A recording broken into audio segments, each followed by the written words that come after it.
안녕하세요. 강한용사교회 오신 여러분을 주님의 사랑으로 환영하고 축복합니다. 하나님께 찬양 올려드림으로 예배의 자리로 나아가시겠습니다.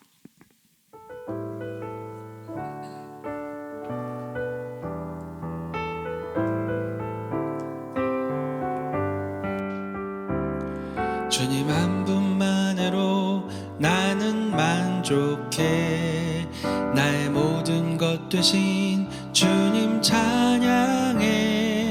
나의 영원한 생명 되신 예수님 목소리 높여 찬양해. 다시 한번 고백합니다. 주님 한 분만으로 나는 만족해. 나의 모든 것 되신 주님 찬양해. 나의 영원한 생명 되신 예수님 목소리 높여 찬양해. 주님의 크신 사랑 찬양해. 나의 힘과 능력이 되신 주 나의 모든 삶 변화되었네. 크신 주의 사랑 찬양해. 주님 한 분만으로 나는 만족해. 나의 모든 것 되신 주님 찬양해. 나의 영원한 생명 되신 예수님 목소리 높여 찬양해. 주님의 크신 사랑 찬양해. 나의 힘과 능력이 되신 주 나의 모든 삶 변화되었네. 크신 주의 사랑 찬양해. 주님의 크신 사랑 찬양해. 나의 힘과 능력이 되신 주 나의 모든 삶 변화되었네. 크신 주의 사랑 찬양해.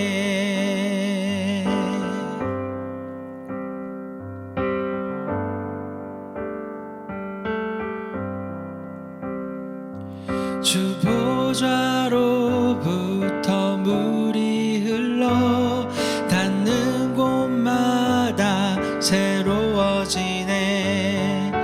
골짜기를 지나 들판으로 생수의 강물 흘러넘치네. 주 보좌로부터 물이 흘러 닿는 곳마다 새로워지네.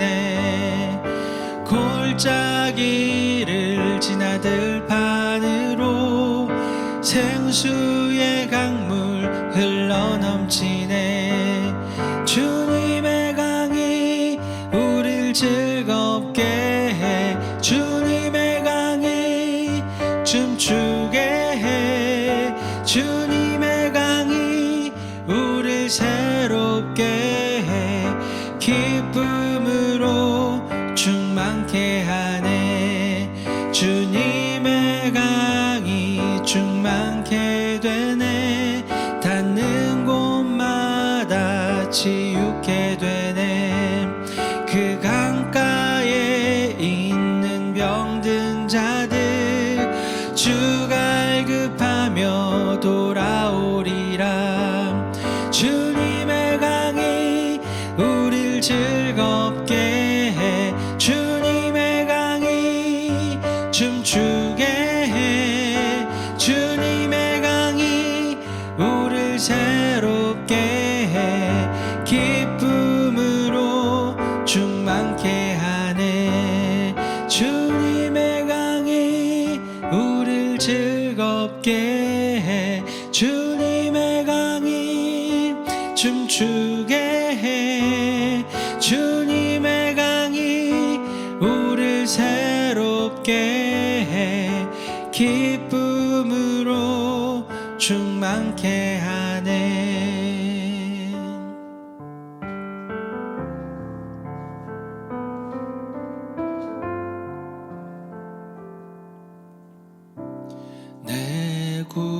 구주 예수님, 주 같은 분은 없네. 내 평생에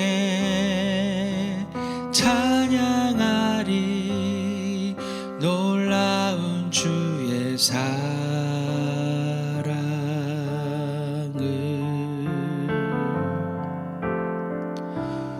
위로자 되시며 피난처 되신 주님, 나의 영혼 온 맘 다해 주를 경배합니다.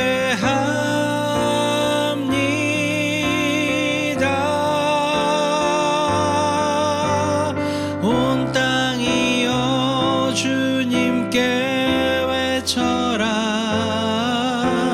능력과 위엄의 왕 되신 주, 산과 바다 소리쳐 주의 이름을 높이리. 주 행한 일 기뻐 노래하며 영원히 주님을 사랑하리라. 신실하신 주의 약속 나 받았네.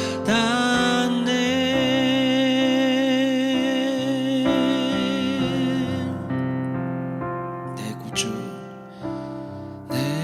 구주 예수님, 주 같은 분은 없네.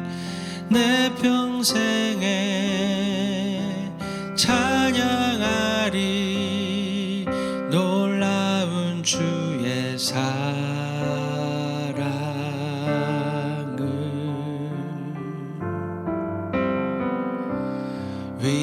위로자 되시며 피난처 되신 주님, 나의 영혼 온 맘 다해 주를 경배합니다.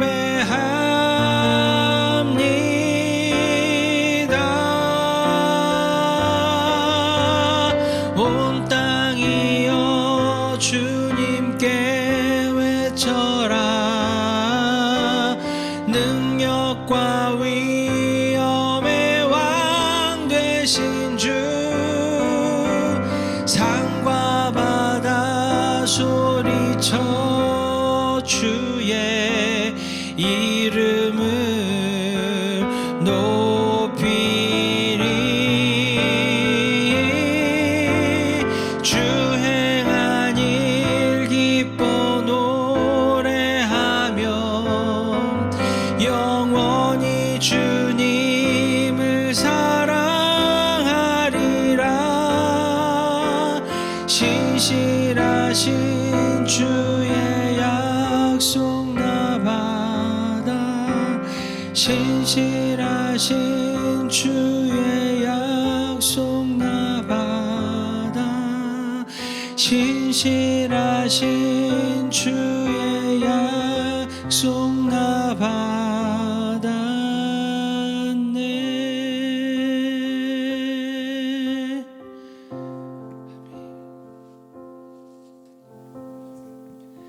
오늘 우리에게 주시는 하나님의 말씀은 마가복음 2장 18절에서 22절 말씀입니다. 요한의 제자들과 바리새인들이 금식하고 있는지라 사람들이 예수께 와서 말하되, 요한의 제자들과 바리새인의 제자들은 금식하는데 어찌하여 당신의 제자들은 금식하지 아니하나이까? 예수께서 그들에게 이르시되, 혼인집 손님들이 신랑과 함께 있을 때에 금식할 수 있느냐? 신랑과 함께 있을 동안에는 금식할 수 없느니라. 그러나 신랑을 빼앗길 날이 이르리니 그날에는 금식할 것이니라. 생배 조각을 낡은 옷에 붙이는 자가 없나니 만일 그렇게 하면 기운 새 것이 낡은 그것을 당기어 헤어짐이 더하게 되느니라. 새 포도주를 낡은 가죽 부대에 넣는 자가 없나니 만일 그렇게 하면 새 포도주가 부대를 터뜨려 포도주와 부대를 버리게 되리라. 오직 새 포도주는 새 부대에 넣느니라 하시니라. 아멘.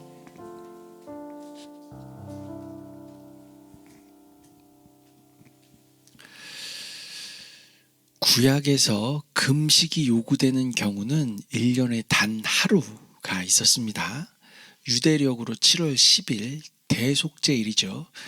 유대인들에게 7월은 새해가 시작되는 달입니다. 7월 1일이 나팔절이라고 해서 나팔을 불면서 새해를 알렸습니다. 지금 우리의 양력으로 보면 9월에서 10월 사이의 하루가 이 나팔절이 될 것 같아요. 유대인들은 이렇게 새해가 시작되면 죄 문제부터 해결하고 싶어 한 겁니다. 이들은 죄를 지으면 속죄제를 드렸는데요.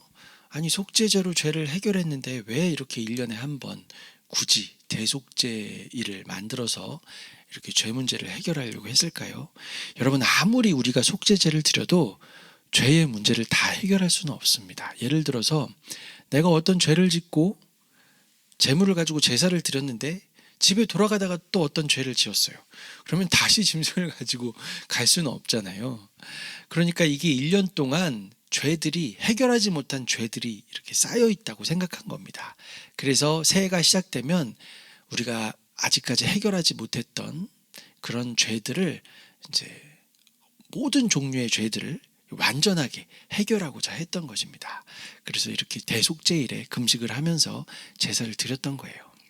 완전한 속죄라고 제가 표현을 했는데 사실 완전한 것은 없습니다. 이것은 그림자이죠.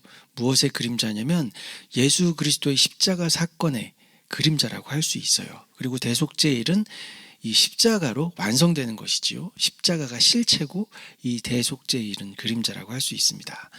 매년 드렸던 제사가 예수 그리스도의 죽음으로, 한 번의 죽음으로 인류의 모든 죄를 전부 해결하신 사건, 그것이 바로 십자가입니다. 아무튼 율법이 우리에게 요구하는 금식일은 1년에 하루였어요.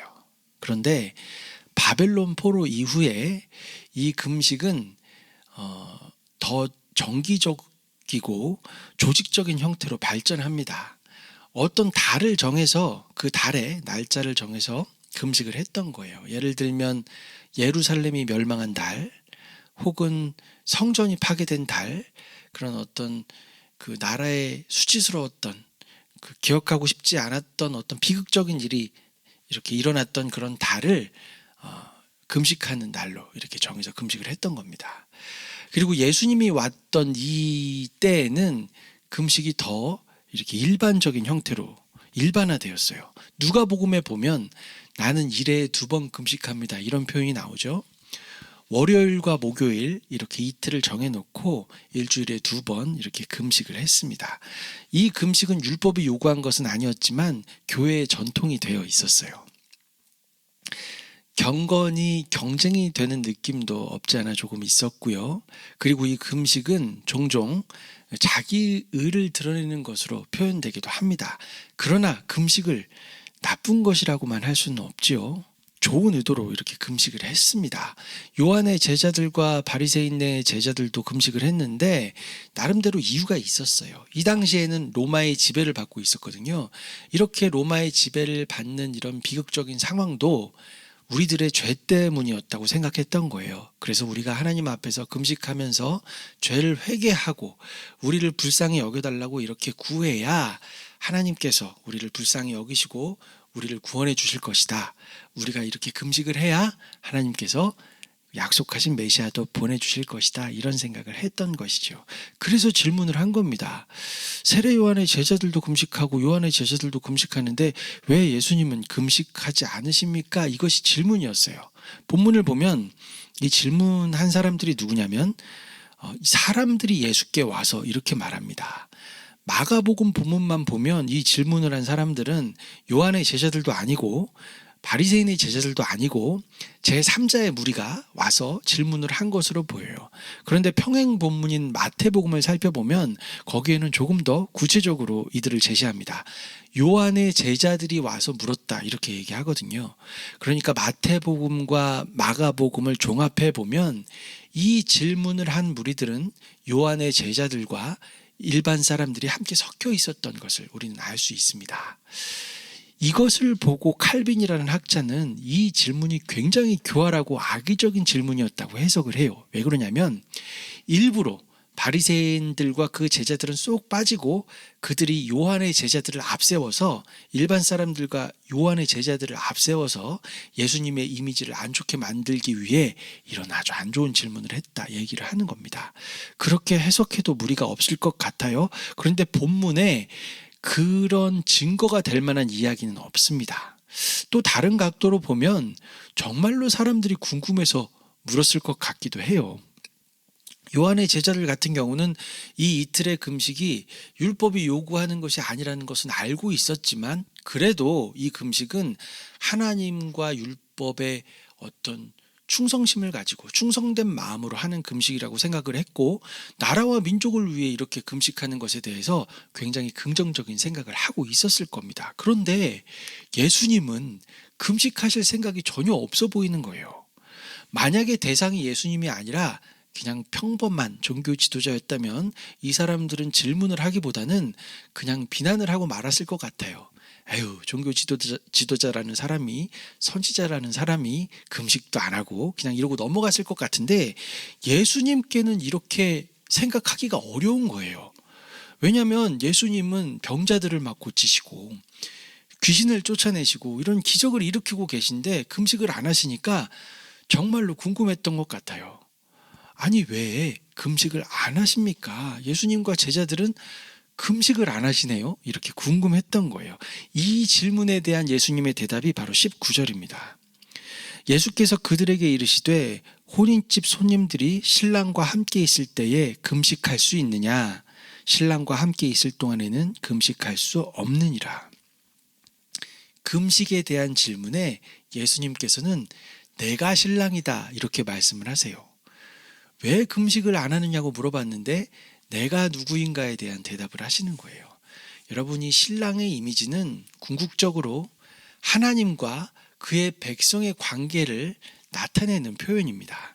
이사야 54장 5절을 보면요. 이는 너를 지으신 이가 내 남편이시라. 그의 이름은 만군의 여호와이시며 내 구속자는 이스라엘의 거룩한 이시라. 그는 온 땅의 하나님이라 일컬음을 받으실 것이라. 62장 5절 하반절을 보면 또 이렇게 이야기합니다. 신랑이 신부를 기뻐함 같이 내 하나님이 너를 기뻐하시리라 라고 말씀합니다. 많은 신학자들이 이 표현을 메시아 시대의 암시로 그렇게 생각합니다. 그런 관점으로 보면 지금 예수님은 금식 같은 것은 그냥 설렁설렁 해도 된다 이런 말씀을 하신 것이 아니라 이미 하나님의 나라가 도래했다. 이미 메시아가 이 땅에 왔다. 이런 말씀을 하시는 겁니다. 온 인류가 소망하고 꿈꾸던 일이 이루어졌다. 메시아가 이 땅에 왔다. 신랑 되신 예수님이 이 땅에 왔는데 잔치를 해야지. 왜 금식을 하고 있느냐? 이런 말씀을 하시는 거예요. 사람들은 당연히 못 알아들었겠죠. 예수님께서는 스스로를 메시아라고 하지도 않으셨고 하나님의 아들이라고도 하지 않으시면서 계속 이렇게 힌트만 주셨어요. 물론 나중에는 대놓고 말씀하십니다. 십자가를 지시기 직전에는 내가 예언된 그라고 말씀하시죠. 그런데 이때까지만 해도 사람들은 눈치채지 못했어요. 예수님이 신랑 얘기를 하실 때 웬 신랑? 이런 반응을 했을지도 모르겠습니다. 20절은 예수님에 대해 더 결정적인 말씀을 하십니다. 그러나 신랑을 빼앗길 날이 이르리니 그날에는 금식할 것이니라. 신랑이 왔다는 말도 참 어려웠을 텐데요. 갑자기 신랑이 빼앗겼다고 말씀하실 때는 이게 무슨 말인가 했을 거예요. 우리는 그렇지 않죠. 우리는 신랑을 빼앗긴다라고 하면 예수님께서 십자가를 지시니까 그 말씀을 하시나 보다라고 생각할 수 있지만 이 당시의 사람들은 상상도 하지 못했던 일이거든요. 그러니까 예수님이 하시는 말씀은 사람들이 듣기 수수께끼 같았을 것 같아요. 신랑이 왔다고 금식을 하면 안 된다고, 잔치를 해야 된다고 하시더니 이제 곧 신랑을 빼앗기면 그때는 금식을 해야 한다니까 이게 무슨 말일까 생각했을 것 같습니다. 그래서 예수님은 더 자세하고 친절하게 비유를 들어 설명해 주십니다. 물론 이 비유도 어려웠을 거예요. 예수님이 십자가에서 부활하시고 나서야 이 비유가 어떤 의미인지 알았을 겁니다. 그렇게 보면 이 비유는 지금 우리에게 하시는 말씀이라고 우리가 해석할 수 있겠죠. 자, 이 비유는 두 가지인데요. 두 가지 비유가 전부 새 것과 옛 것의 관계에 대한 이야기입니다. 이 비유를 해석할 때는 주의해야 할 것이 있는데요. 정말로 중요한 겁니다. 이 비유는 굉장히 예민한 비유입니다. 우리가 주의해야 하는데요. 왜냐하면 많은 사람들이 구약은 버려도 되고 신약만 취하면 된다, 이런 생각을 하기 때문입니다. 여러분, 제가 방금 말한 이 생각은 전형적인 이단들의 사상입니다. 이단들은 어떻게 사람들을 현혹하냐면요, 과거 구약은 여호와의 시대였고 예수님께서 오셨을 때는 예수님의 시대였다. 그리고 지금 우리가 사는 시대는 성령 시대이기 때문에 지금 성령님은 홍길동 아무개 교주다, 이제 이렇게 거기다가 이제 집어 넣는 거예요. 참, 정말 이렇게 해석하면 안 되는 겁니다. 왜냐하면 성경은요, 성령께서 어떤 일을 하시는지 우리에게 아주 명백하게 가르쳐 주세요. 성령께서 하시는 일은 예수님이 누구신지, 예수님을 인식할 수 있도록 우리를 깨닫게 하시는 분이거든요. 자, 제가 성경을 한번 보겠습니다. 고린도전서 12장 3절을 보면 성령으로 아니하고는 누구든지 예수를 주시라 할 수 없느니라. 성령은 예수의 정체성을 인식할 수 있도록 우리를 돕는 분입니다. 요한복음 15장 26절을 보면 내가 아버지께로부터 너희에게 보낼 보혜사 곧 아버지께로부터 나오시는 진리의 성령이 오실 때에 그가 나를 증언하실 것이요. 성령의 역할은 자신을 드러내는 것이 아니라 예수를 드러내는 역할을 하는 거예요. 자, 요한복음 16장 14절을 보니까 그가 내 영광을 나타내리니 내 것을 가지고 너희에게 알리시겠습니다. 성령은 예수의 영광을 보이게 하는 분입니다. 이런 구절이 너무 많아서요, 제가 어떻게 다 써보려고 했는데 불가능할 정도로 너무 많아서 쓸 수가 없었어요. 성령은 사람으로 하여금 예수가 누구신지 볼 수 있도록 돕는 일을 하시는 분입니다. 그게 아니라 예수 다음에 성령의 누구다 하는 것은요, 여러분, 정말 현혹되면 안 됩니다. 교주들이야 당연히 이제 돈 벌려고 그렇게 거짓말을 하겠지만 그런 교리에 현혹되어서 전하는 분들은 정말 안타까운 거예요. 나름대로 이유는 있겠죠. 교회에서 큰 상처를 받았거나 트라우마가 있거나 교회를 어떤 계기로 증오하게 됐거나 그러면 이런 이제 이야기에 현혹될 수 있는데요. 아무리 큰 상처를 받았다고 해도 이런 교리에 빠지는 것은 정말 아픈 일입니다. 귀신의 하수인 역할을 하는 것과 다르지 않아요. 여러분, 혹시라도 이런 교리에 빠져 있는 분이 계시다면 빨리 벗어나십시오.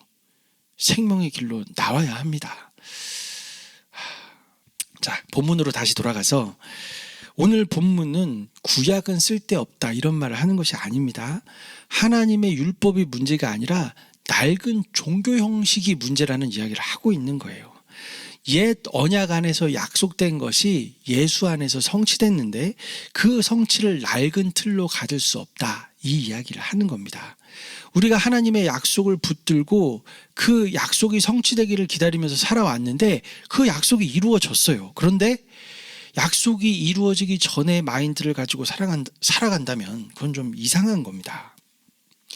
헌옷이 해지면 새 옷을 입으면 됩니다. 이 누가복음에 보면 이 생배 조각 비유를 새 옷의 입장에서 얘기를 하는데요.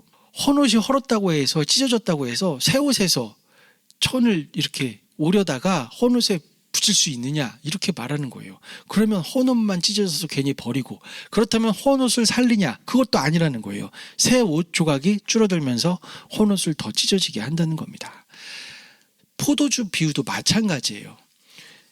가죽 부대에 포도주를 집어넣으면 발효가 되겠죠.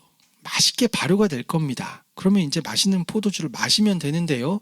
이 가죽 부대가 멀쩡해 보인다고 해서 다시 새 포도주를 집어넣으면 첫 번째 발효는 잘 견뎌냈지만 두 번째 발효는 견뎌내지 못하고 터져버린다는 겁니다.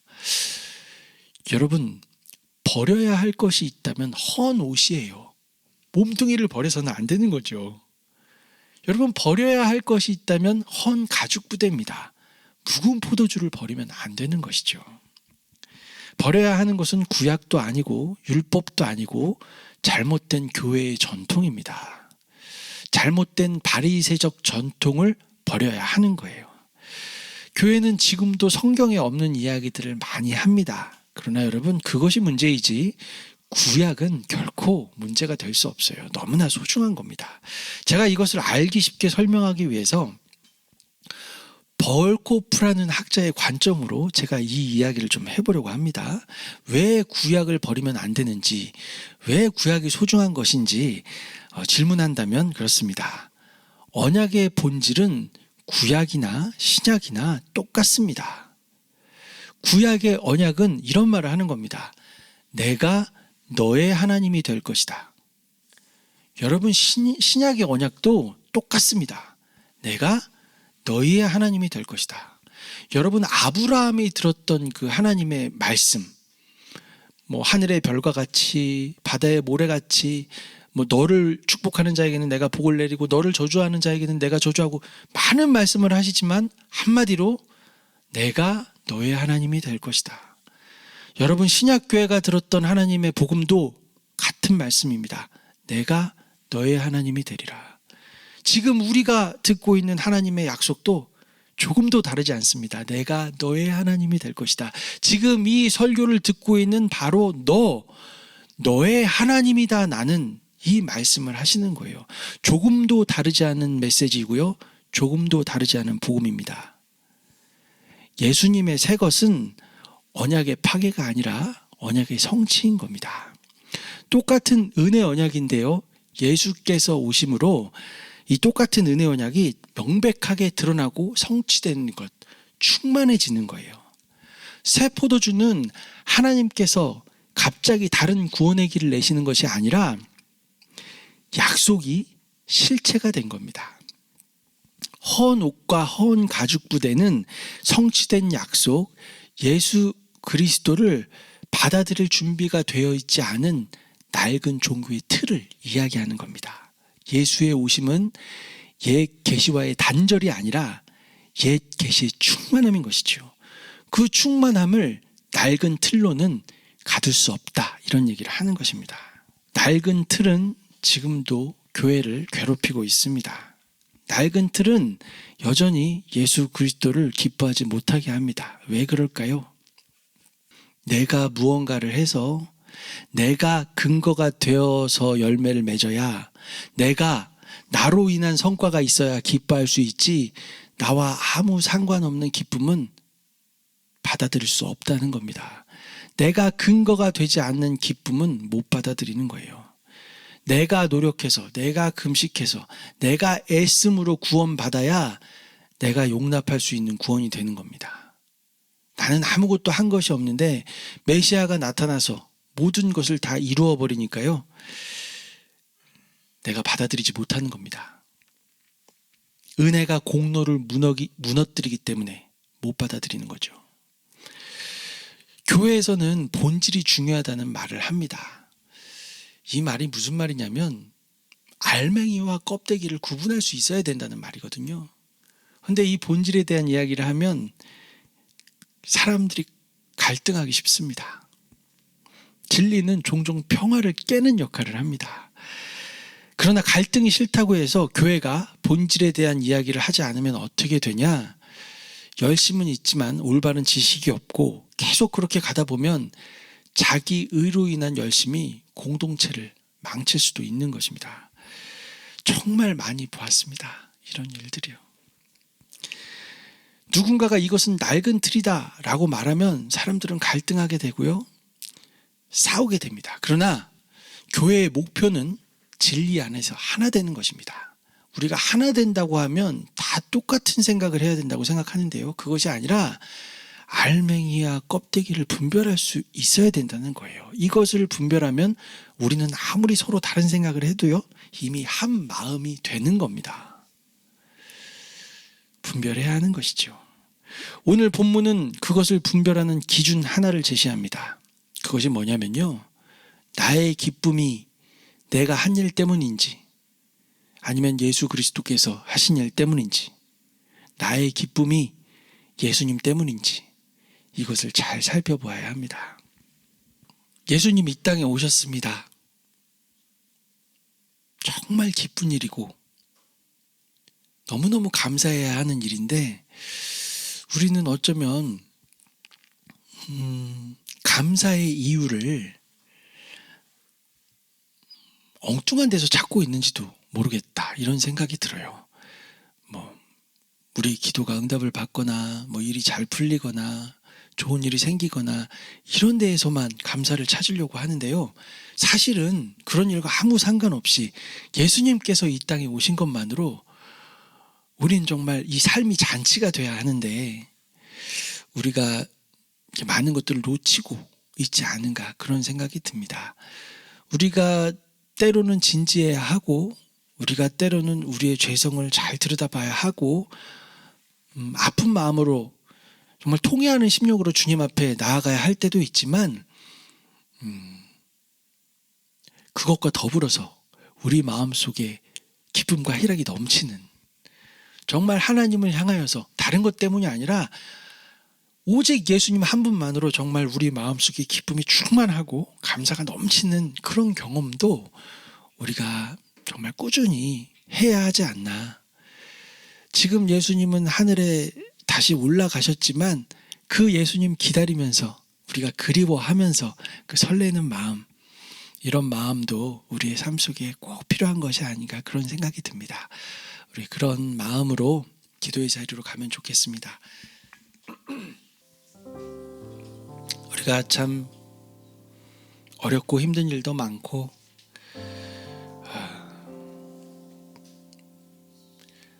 우울할 때도 있고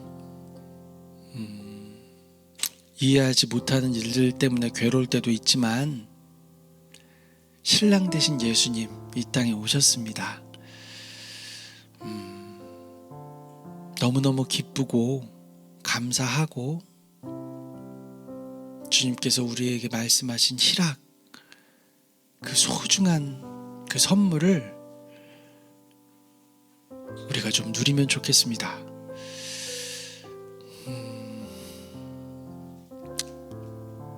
우리가 하나님 한 분만으로 기뻐할 수 있는 그런 마음 주시기를 간절히 바라고요.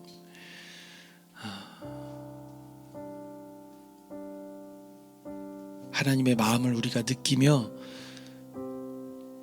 하나님이 원하시는 사랑의 깊은 곳으로 들어갈 수 있기를 간절히 소망합니다. 우리 같은 마음으로, 한 마음으로 기도하겠습니다. 하나님 감사합니다. 얼마나 감사한지 모릅니다. 사랑하는 아내를 허락해 주시고 너무나 사랑스러운 딸도 하나님께서 선물로 주셨습니다. 그것뿐만 아니라 하나님의 말씀을 묵상하고 열어서 이렇게 전할 수 있는 이런 영광스러운 일을 저에게 또 맡겨주셨습니다. 하나님, 이야기하자면 끝이 없습니다. 하나님, 우리가 감사와 기쁨이 충만하게 하여 주시고, 하나님을 생각할 때마다 우리 마음속에 주님께서 주신 그 사랑과 기쁨과 희락이 충만해질 수 있도록 하여 주세요. 지금은 잔치를 해야 할 때인데 우리가 깨닫지 못할 때가 너무나 많습니다. 하나님, 우리를 붙들어 주시고 이끌어 주시고 함께 하여 주십시오. 옆에 있는 한 사람 한 사람이 얼마나 소중한지 우리로 하여금 깨닫게 하여 주시고, 우리가 너무 가까워서 너무 사랑해서 소홀히 할 때가 있다면 하나님, 우리로 하여금 깨닫게 하여 주셔서 우리가 가까울수록 더욱더 사랑하고 더욱더 아껴주고 하나님 더욱더 품어줄 수 있는 그런 우리 모두가 될 수 있도록 도와주십시오. 하나님, 우리가 감사할 것들, 기뻐할 것들을 센다면 하루 종일 세어도 부족할 것입니다.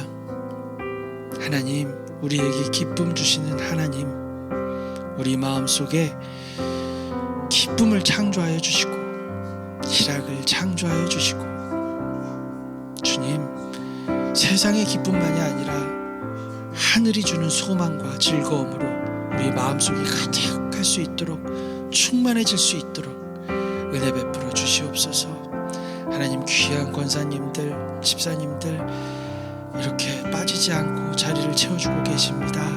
하나님, 주님께서 항상 함께 해주시고 은혜 베풀어 주시고 하나님의 뜻대로 우리를 인도하여 주시옵소서.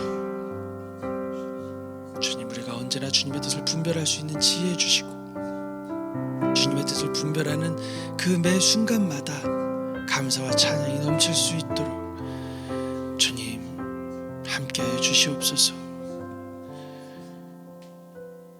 구주 예수 그리스도의 은혜와 하나님 우리 아버지 지극하신 사랑하심과 성령님의 감화, 감동, 위로, 충만하심이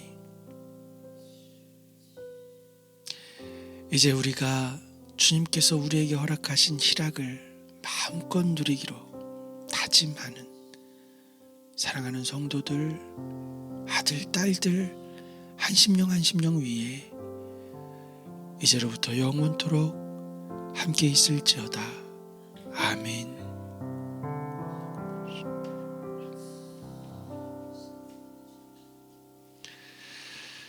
감사합니다.